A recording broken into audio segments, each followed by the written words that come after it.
What's going on, football fans? It's me, J.R. Clark, back again with another rendition of the Falcon Eye View, off-season talk, pound for pound, whatever you want to label it as.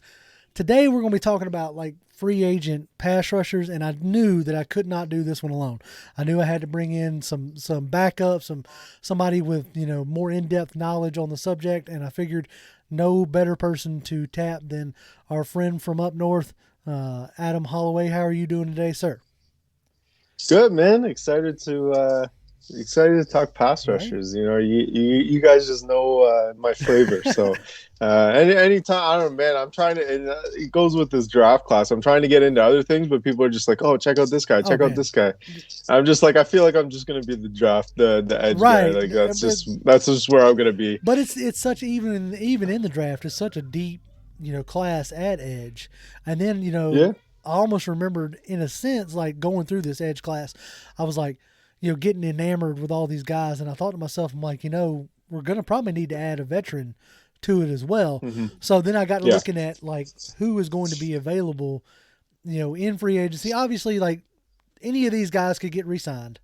Like any of these guys could get tagged. So like as of right now, none of this is like set in stone per se. But I thought to myself, I'm like, who could and should the Falcons like go after? Who should they target?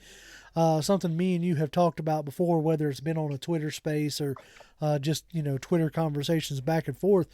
In his history, Dean Pease has wanted to use those bigger body defensive ends, and the same deal with like Fontenot cutting his teeth in New Orleans. What they were used to using. So that really kind of like narrowed down my list of what maybe, we could potentially be looking for. So I want to throw a few names out there at you and see. I know one's going to catch your eye, and you accuse me on Twitter of stealing your brand. And I will say maybe you influence some. I'll give you that, but I don't know about stealing a brand. But no, I'm just kidding. But the top of the list of the guys who I think that we might be in play for or could afford, I think the best out of this class would be a former number one overall pick. I believe he's number one overall, Jadeveon Clowney. Right now, the Browns. But he's bounced around for whatever reason, never really has found his forever home, so to speak. So that leads me to think that he may not stick around at the Browns. His past season, he had 9 sacks, 11 tackles for loss, and 19 QB hits. Like, by far the most productive of the names that I have pulled. What are your initial thoughts on a Clowney coming here? Yeah, I mean, it'd be exciting, right? Like was one of the premier guys coming out. He's supposed to be his generational edge rusher, whether it be, he had some differences with the Texans or he just had injuries. He really never lived up to that billing, but nonetheless, I know he was working opposite one of the biggest freaks in the NFL, Myles Garrett. But I mean, he was still like he even when he was in Houston on his own, when JJ wasn't playing because he was injured all the time. Clowney was still able to produce on his own. He's still a freak athlete and just like a menace versus the run as well. I would like him. Off the edge, he brings a lot of speed and power. I think we're going to be at two different wavelengths, like us and Clowney. Yeah. Like, I love Clowney. I just think he's probably, just due to his injury history, I'm assuming he's ready probably sooner rather than later to hang it up. So he might be looking to get something on the back 9 of his career here to compete for a playoff spot. That being said, like, if he wanted to come here and we're good enough to get, I'm not going to complain. Oh, yeah, it'd be still fun, right? Yeah, you know what I mean? It'd be a really fun edge rusher to get. I thought I heard that Cleveland was trying to keep him there, but like you said, he had a tendency to bounce around, so potentially he could be loose, but yeah, he'd be really fun. I think he would obviously fit the scheme well as far as being a physical presence, on the edge, being able to stand up and rush or put your hand in the dirt and rush. Very versatile. Like, obviously great against the run. That's what put him on the map in college. That hit where he knocked that dude's helmet clean off. Michigan, yeah, right. Which you enjoy. Yeah. Pump that chest up. But no, so like I said, I really feel like he's probably like coming here, probably not necessarily in his plans unless he just strikes out everywhere else in a sense, right? Because we're not going to be able to offer him the most money. And No. we're not necessarily going to be offering him the best chance to go get a ring. Like, is it out of the realm of possibility? No, it's not out of the realm, but, you know, I highly doubt, at least at this junction, that we're going to be seriously, like, chasing a ring. We might get lucky and get into a playoff spot depending on how the rest of the NFC South shakes out, but that remains to be seen. Next on my list is a guy who I was pretty high on coming out of college. Hasn't necessarily lived up to the billing per se, but I wanted to get your opinion on is Solomon Thomas. You know, 6'3", 280. He had 17 tackles for loss, 3.5 sacks. No, excuse me, that's 17 solo tackles, 3 tackles for loss, and 12 QB hits. I know a lot of times he's been used more as a 3-tech, but he's listed as a DN. And I wonder, like, coming here, like, systematically, would you use him as a DN? Yeah, so absolutely. So, like, I've been anybody that's obviously listened to all the spaces that we've done. I say we because you've almost been in all of them. I have my life, so it's all good. Same here. That's why I run them. So Pease is really getting into those 3-man fronts and dropping 8. I don't know if that's byproduct of we don't have pass rush, so we're just going to hope that we drop 8 and then we get a tip ball and somebody gets a pick kind of thing. But even so, when we were doing studies, when we hired Dean Pease, either way, he runs a lot of 3-man fronts. So in that sense, you're going to have to get 2 defensive ends or 2 5-techs that play inside shade on the offensive tackle, and then a nose tackle that plays head up on the center. So a guy that can, and those 3 guys have to be able to win and be able to smash gaps on their own. And it's a tough task, but Solomon Thomas fits this mold 100%. He's a prototypical 5-tech, but he can also line up as a nose guard, like the way Taquan Graham has. Taquan was doing a little bit of the pass rushing from the nose tackle, so he was head up or he was inside shade. Sometimes on the or it's like a 1-tech, I guess you would call it. So he would be in the A gap prior or either side. So Taquan Graham was doing that, but Solomon Thomas has that versatility as well. But he's a 5-tech through and through. Like, you look at his body comp, 6'3", 280. Like, that's exactly what you're looking for. I mean, you could argue he could bulk up to a 290 and give you more there. But he's athletically gifted. He moves laterally really well, which is what you need, because if you're running stunts and if you're trying to manipulate pressure, which Dean Pease does, getting him to be able to go from the C gap and crash the B gap so pressure can come off the edge, like a cornerback blitz or a safety blitz or a linebacker blitz. That's imperative. And Solomon is a big, strong, sturdy guy. So I really feel like he's that kind of guy. It's funny. I never even put 2 and 2 together, but he's actually got the same body style as DeMarvin Leal, the kid from A&M that I absolutely love. I don't know. I don't remember studying Solomon Thomas coming out. I wasn't there as the talent developer or talent checker outer, I guess you would call evaluator at that point. But I would be curious to go back and check the film on that, because anybody that knows me, I'm super high on Leal, and their body types are literally the exact same. So but yeah, Solomon Thomas would be a fantastic get. Like, he fits that mold of guys coming off that rookie contract that just haven't lived up to the billing. And I've been hounding this point home as that these are the guys that you could probably get on a 2-year, $10 million deal kind of thing, and just roll with those things and be like, hey man, can this guy be a fixture for that D line for us? And I really feel like those guys. And I'm pretty sure it's going to lead us right into the next conversation of the next guy. But yeah, you might as well go right ahead. So Derrick Barnett's kind of same thing. Hasn't lived up to that billing of I think he was a top 20 pick in that draft. He's had his flashes. I think the year that they went to the Super Bowl, towards the tail end of that season and into the playoffs, he really was starting to assert himself as one of the better young defensive ends.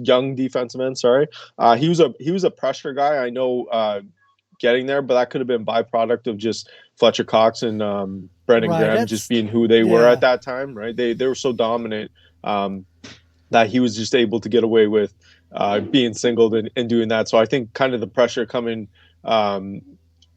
that came with him now is that he was the lead dog in that house because Brandon Graham obviously wasn't as powerful or impactful as he has been.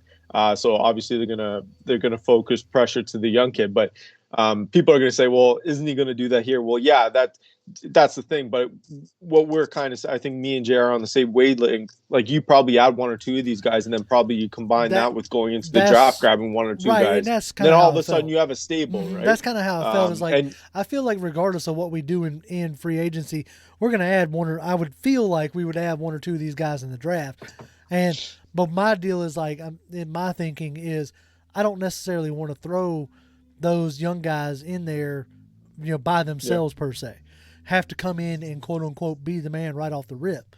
Now, I feel like there's a good bit of them that can come in and be the man, But I would even if you go number 8 and pick a pass rusher, like a Johnson or Thibodeau, if he for whatever reason falls that far, like I would still want to pair them with a guy who's been in this league for a while, which is even absolutely. If it's a guy on a coming off a rookie contract, that's still 4 or 5 years in the league. That they know what they need to be doing, and somebody for a rookie to look towards. But which leads me then you start thinking about like, all right, who has ties to who? Because this coaching staff initially has shown you that they want to grab guys that they're somewhat familiar with, at least this first off season, which makes sense because you didn't have a lot of time from the initial hire to hit the ground running kind of deal. But that also can hold true for the front office, with the next guy that I want to talk about is, Carl Granderson, which was a guy that I know that you like as much. I think you've talked about him more than anybody else. You are obviously the reason why I decided to go, look at Carl Granderson, that and the tie to Terry Fontenot. But, last year he had, 3 sacks, 5 tackles for loss, and 8 QB hits. Do you think like the quote unquote lack of production is more for just not getting a lot of run down there? And so you think like an expanded role could do him good? Yeah, that's one of the situations where I think he's just behind a couple horses in Cam Jordan and Marcus Davenport decided to break out this year, which is fine. But those two are 3 down linemen. That's the biggest issues, that Davenport and Cam Jordan, they don't come off the field. They don't need to come off the field. They're complete players. Now Davenport, obviously given this year, he's a complete player. So I think a lot of Carl Granderson's production came as a D tackle, kind of like a 3-tech when they went into the pass rushing situations. But he through and through, like you look at his pass rush reps from off the edge, absolutely incredible. Mixes his rushes, understands how to beat you with speed and power, converts speed to power very well. He just understands how to offset an offensive tackle so many ways, and it's like so refreshing to see, because I think he's 26 or something, 25. Yeah, he's young, but it's so rare for young pass rushers to understand that they have to convert speed to power and that they have to consistently try to beat you off that edge. But the thing that gets me with Granderson as well is that he works counters better than almost like some of the guys that are getting 10, 12 sacks. So you just look at traits, like we talk about when we're evaluating players, you look at traits in a player. And then you look at the mold that he is, 6'5", 261. He carries like a nice frame. He looks nice and lean coming off the edge. You look at the traits that he has and just his want to ability and his want to like punch you in the mouth. And you can see that you give him an expanded role, he's probably going to want to, he's good. He's a good factor to be a good player, I think. But people are going to say, oh, he's a restricted free agent. I understand that. Why he's so intriguing, why I keep hammering this point home, is because the Saints are negative $60 million and they don't have workable contracts. That's the thing. They're not going to want to pay a back in the end roster guy $3 million. Right. Like that's you can't justify that, which is fine because you got 2 horses. But I think where Atlanta is in the bad in this situation is that New Orleans could like if I'm a team and I need a pass rusher, I'm probably trading like a 5th round pick and being okay with that instead of just losing him for whatever. I just think he represents a solid foundation to build your pass rush upon. Like people are going to think, oh, we just draft this one guy, get this one guy. It's not going to be that. It's got to be a stable. Anybody that follows me, I sung the praises of Ogundeji because I thought he did Oh well. yeah, He hit a rookie wall at some point. But I was never saying he was going to be a one rusher. He was always going to be a fourth or fifth guy in the rotation, but you need those guys in your rotation. Green Bay was the same way. They had Zadarius Smith, Preston Smith, drafted Rashawn Gary, and then they had some back of the end roster guys that produced really well. But when you have a stable of guys constantly being able to produce, it just helps a lot. And I think Granderson can go long. I think he could be a really good 3 for a team.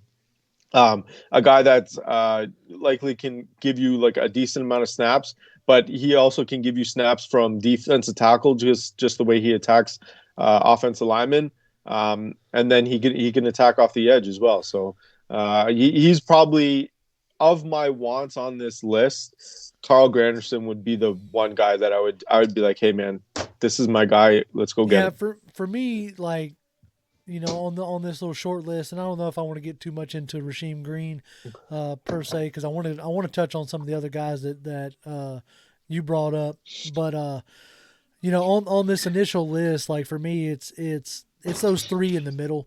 It's that Solomon Thomas, Mm-hmm. Derrick Barnett, Carl Granderson, Yeah, guys that are coming off that rookie contract that you might be able to get for a reasonable 1-2 year deal, that then potentially next year when you have a bigger chunk of cap space, that if they perform well, you lock them up, and yeah, that's kind of exactly. like that's what I've been eyeing, and what I've been thinking about, like especially pairing any of those guys with somebody out of that draft, whether it's like a Majay Sanders or Kingsley. Yeah, Agabari. Agabari. Somebody like that second, third, that second, third round type rusher, and really start adding that to the Grady Jarrett's and the I'm Ogundeji. surprised you didn't say Boy Boy Mafi. Mafi, like He was a he is looking he was really a good good. down at the Senior I Bowl. Like like that. like I Yeah, really yeah. like Boy Mafi. I'm just wondering if I by think he's a top 50 right, player. I'm just wondering if by That like was yeah yeah, by the end of the combine, is he going to move himself up into like the back end of the first round, like top of the second, yeah, back end of the first, because it's already being like discussed by some of the talking head draft draft nicks out there, that yeah. he could easily push himself into that first. So I'm still of the opinion that I want a secondary guy at 8. To Yeah, me but too. so that's why like my mind is like, all right, what can we get on day 2, day 3 kind of guy. But Yeah. let's jump to your counter list, I guess you could say, the more the upper echelon guys. Now the big name on that one, that if we could land this guy somehow, I think it'd be over the moon, is Harold Landry.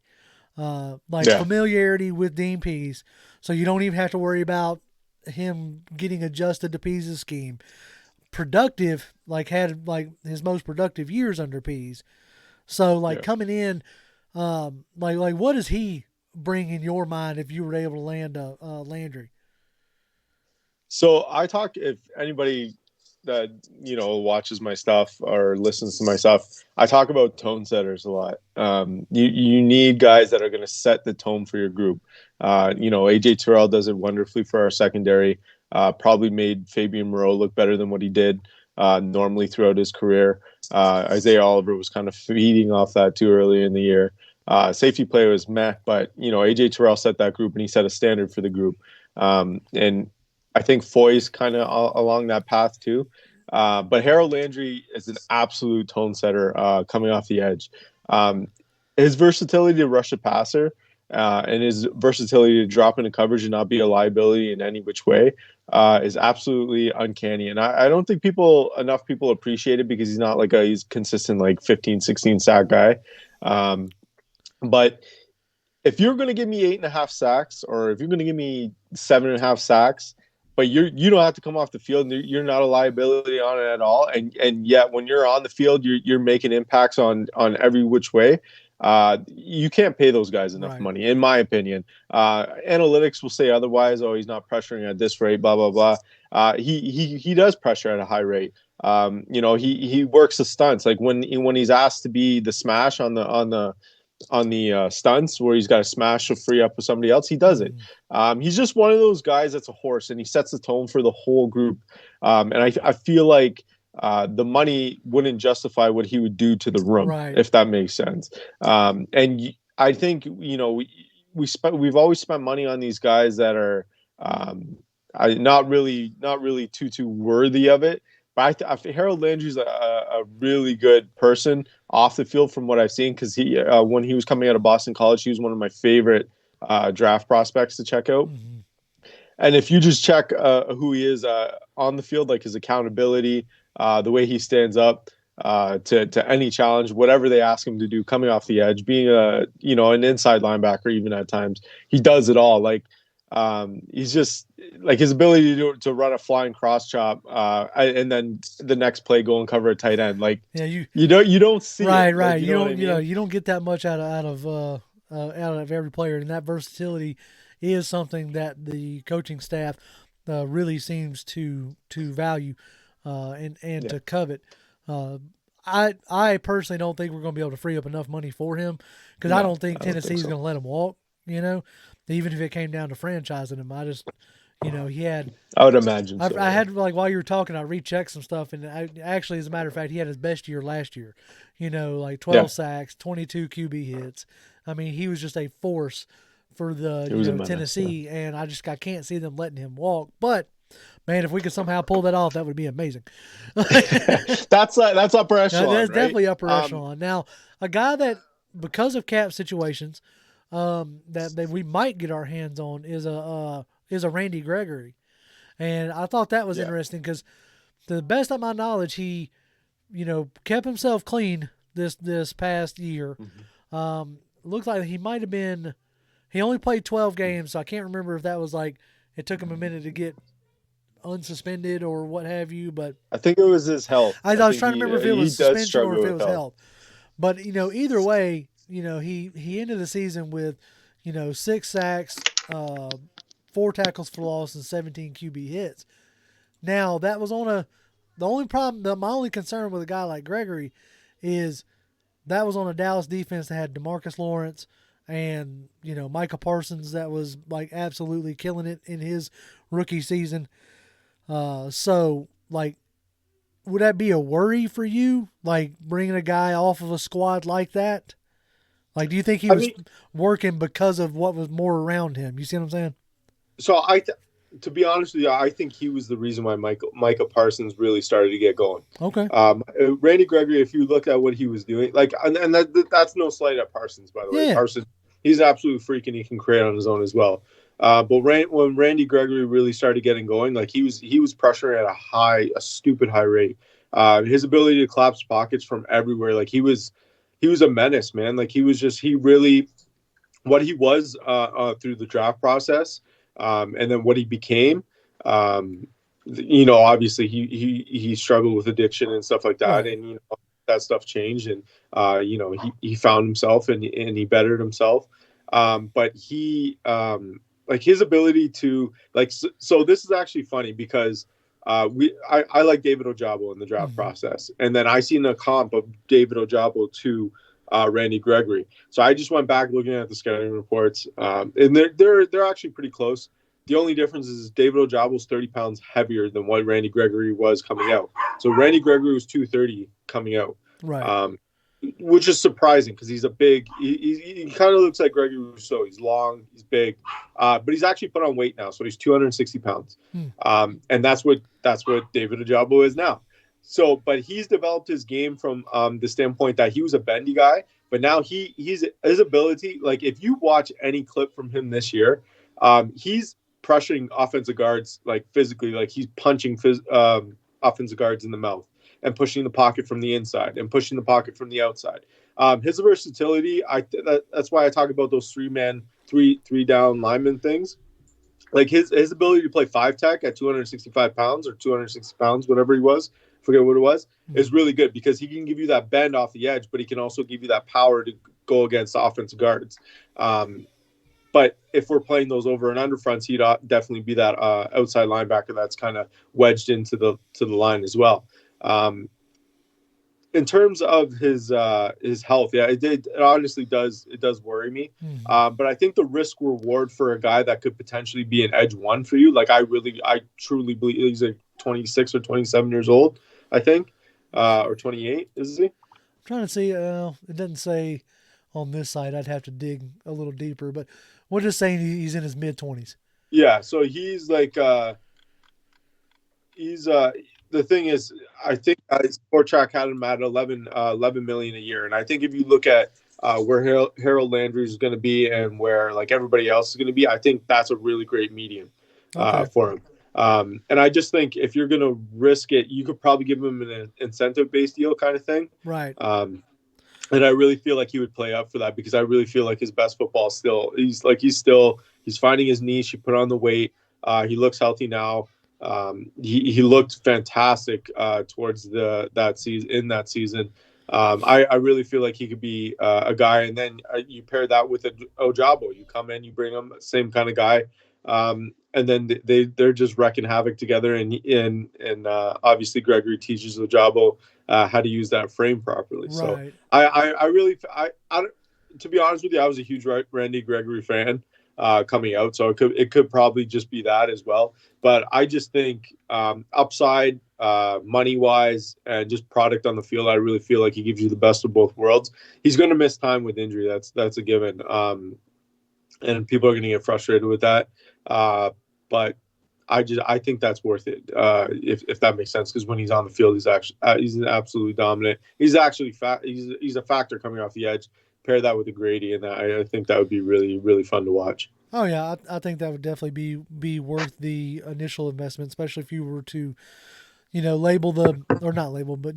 construct the contract with, incentives, playtime incentives, like off the field type incentives, whatever you think you need to do to, make sure he's there for you. I definitely think he would definitely be an instant upgrade over, a Fowler or, anything that we've had at this junction in the past few years. Now, you gave me one name that I was very actually kind of shocked to see, and that was Hassan Reddick. And the reason why I say that, because at 6'1", 235, Hassan Reddick, I mean, granted, don't get me wrong, he had 11 sacks last year.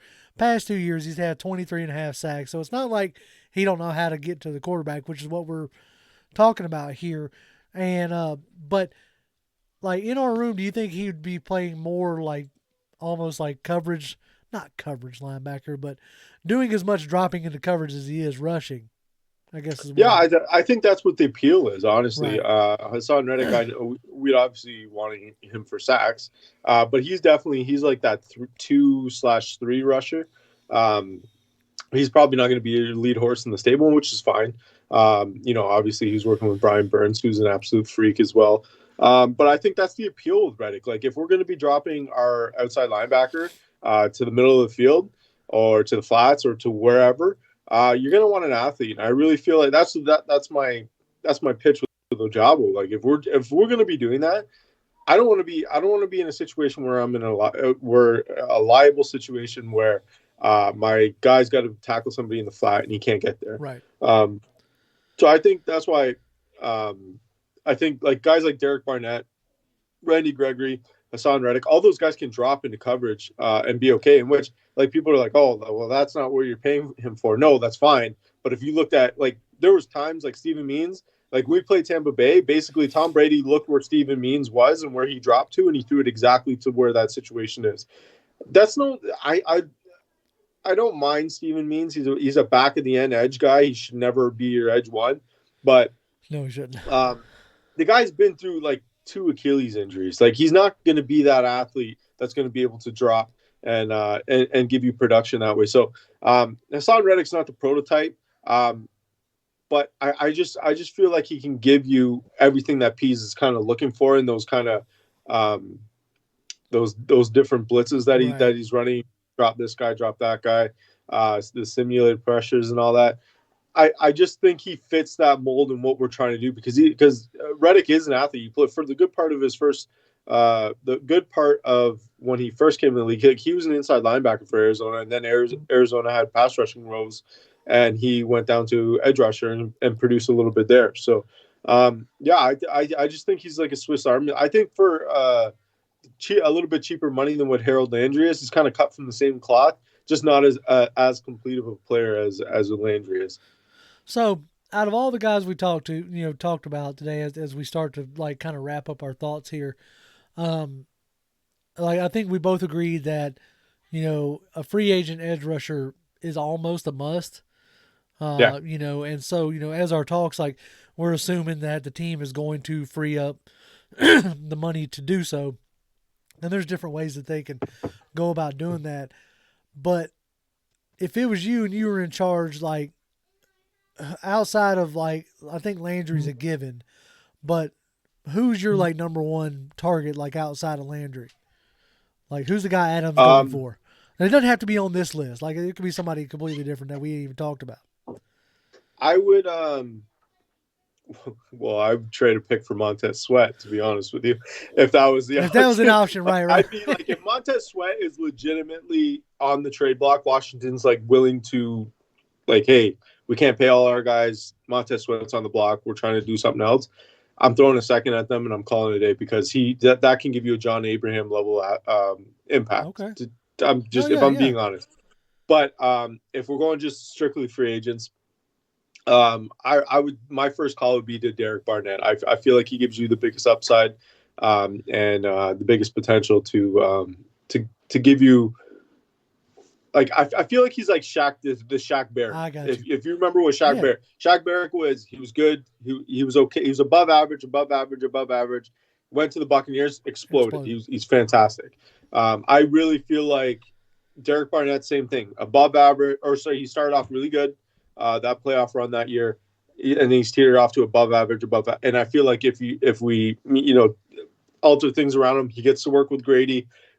Dean Pease gets him in situations where he can free up and be one-on-one. I feel like that to me would make the most sense. To me, that would make the most sense. And I think the dollar value kind of thing, I feel like that value is there. Yeah, for me, I think I'm right there with you. I was eyeing like Derrick Barnett and Solomon Thomas as guys who could give you a lot of upside, a lot of bang for your buck, and could potentially, because I'm also like looking into like guys who can be here for the long haul, because we got to start building this thing past 1-year contracts at some point. Yeah, absolutely. Well, Adam, man, I super appreciate you taking time out of your day to hop on and talk to us about this deal. And I think we're going to try to get you on more often or at least around draft time for sure. Get you on our stream there. Well, man, I thank you. Is there anything you want to plug? Either your Twitter or anything else you're involved in? Just honestly, the Spaces is big. We've almost kind of moved away from like traditional pods, right? And I've gone to recording the Spaces, and I've actually gotten really good feedback. People are appreciating that we're recording them. They are really good conversations. We've had Eric Robinson in there, Damian Parsons from the Draft Network jumped in one time. Chuck Smith, although he wasn't talking, he was in there the last one, which I didn't even know because we were talking. I was on a walk. Right. So I think that's something, Aaron Freeman, Dave Show from the Falcons. So we get some names in there, and we get some really good football heads. You yourself, I wish Toby would come in. I think he came in one or two. He's been in a time or two. Yeah, we'll see. We'll see if we get Toby in there. But it's good, man. Like, it's just the thing I love about it the most is basically a round table of good football people. And like, that's what you want. Like, if you want absolute schematic stuff, if you want player evaluation stuff, if you want our thoughts on anything, just simple conversations, like it's there. And it's like, it's right. Like, you don't have to go off any other thing. And I feel like, me making you go to Spotify and download this and do that. Like, I feel like people don't like that. Where Twitter, open the app, go to it, and it's there. Yep. So I think people appreciate it. And I think, to be honest with you, I think that's where I'm going to be going with a lot of my content, is just rolling with the Spaces. And then, it's a good thing because I love Q&As. I was just talking about this Q&As with just random people jumping in. Like, I encourage everybody to jump in, ask questions, because it gets my juices, my like thought process going, because I didn't think about that. I didn't think about what this guy's saying.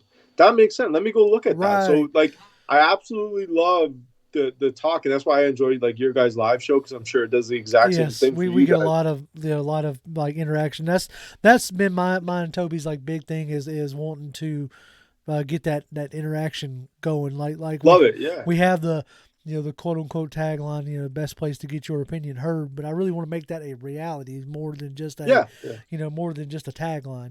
Because And that's why you guys do it the yeah, best, man. I don't know about that. Best on YouTube for sure. There you But go. yeah, so that's where I'm going to be. I guess I didn't even Yeah, plug my yeah. Twitter, You but it's need yeah, Damski32, Damski32. So you can find me there. I do podcasts for the Falcons Nest Pod though as well, and honestly the best sports website out there, ATB it is. Falcons. Check us out. We got we got some heavy hitters there now. So it's good, man. We're rolling all the good content. Like right now is Oh yeah, premium dude. draft Yes, like content. So it's our time to you're gonna shine, so see to speak. breakdown. Yeah, you're gonna see breakdowns. I already got a bunch, so if you guys want to check out any pass rusher, just type in their name and Twitter and my handle, and it'll show my thoughts about them. Or if I've done a thread, I've probably got about Oh, 20 yeah, I was gonna threads say up right at you've this done point. quite a bit out So there. if you want to check those out, yeah, just go and check them out, man. Just come talk to me on Twitter, man. Like we'll have a conversation. I'm open to everything. I'm not except for mobile quarterbacks. Don't talk to me Yeah, about those. don't talk about mobile quarterbacks, and don't suggest that Ryan's a good player either. Don't get me killed. Don't get me Ah, killed. I never... just kidding. All right, Adam, I appreciate you, brother. Thank you so much for Yep, stopping by. And as always, no Falcons fans, y'all problem. can catch me on Twitter. I'm at Grim1128, GRIMM1128, and you can check out all mine and Toby's thoughts on Pound for Pound ATL.com. That's P for P ATL.com. Appreciate it, guys, and as always, let's just win.